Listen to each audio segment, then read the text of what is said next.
Recipe share করছি।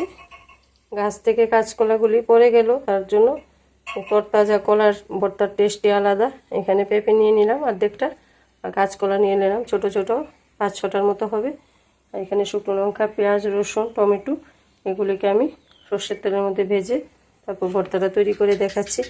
এখানে এগুলো আমি ভালোভাবে সেদ্ধ করে নিলাম। দেখতে কিন্তু কাঁচকলা তো এমনিতেই কালো কালো লাগে।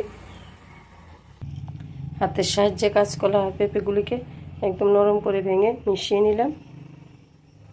এখানে দিয়ে দিচ্ছি শুকনো লঙ্কা। এগুলি ভাজা হয়ে গেলে তারপর পেঁয়াজ কুচি আর রসুনটা দেব। ওই টেস্ট লাগে গরম গরম ভাতের সাথে, একটা ভর্তাতেই অনেকগুলি ভাত খেয়ে নিতে পারবেন। নুন দিয়ে শুকনো লঙ্কাগুলিকে ভেঙে নেব, না হলে কিন্তু পরে নরম হয়ে যাবে লঙ্কাগুলি, আর ভাঙা যাবে না। আর এখানে আমি পেঁয়াজ, রসুন, টমেটোটা দিয়ে দিলাম। বেশি কড়া করে ভাজার দরকার নেই। এখানে শুকনো লঙ্কা আর একটু কাঁচা সর্ষের তেল দিয়ে দিলাম।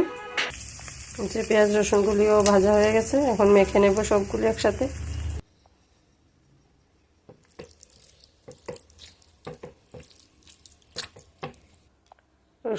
রসুনগুলি ভাজার সময়ই একদম নরম হয়ে গেছে। দেখুন কি সুন্দর গলে যাচ্ছে, টিপ দেওয়ার সাথে সাথেই কি সুন্দর একটা ভর্তা তৈরি হয়ে গেল। ধনেপাতা নিয়ে আজকে ঘরে থাকলে আরও ভালো লাগতো খেতে।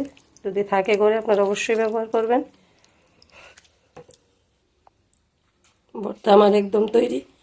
কাঁচা সরিষার তেল আর কাঁচা লঙ্কা দিয়ে সার্ভ করে দিলাম।